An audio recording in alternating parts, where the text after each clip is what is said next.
Quanto mi divertivo a fare i cudduraci con la mia nonna. Prima di ogni ricetta c'è un ricordo, una storia e un profumo. E i cudduraci mi ricordano tanto quando ero bambina e aiutavo mia nonna a farli. Questo è il grimonio delle nonne, firmato da mia figlia quando aveva 2 anni, quindi è super verificato. La farina del mulino, un lievito per dolci, buono, buono, buono. Tutto in ciotola. È una ricetta semplice e veloce. In descrizione trovate il dettaglio di tutti gli ingredienti. Che buon profumo! Scorzetta di limone e di arancia, una bustina di vanillina. Questo è come lo faceva mia nonna, Poi ognuno ha la sua ricetta, ognuno le fa come vuole. Prendiamo una cucchiara. Che profumo! È ora di passare sul piano di lavoro.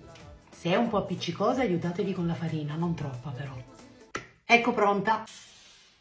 Adesso potete sbizzarrirvi con la fantasia e dare la forma che più vi piace. Se ve lo state chiedendo, sì, le uova sono crude, si cuoceranno in forno. Eccoli pronti i nostri cudduraci. Inforniamo. Profumatissimi ma bollentissimi. Poi ci divertiamo a decorarli. Fa anche rima. Divertenti e colorati. Quanti ricordi.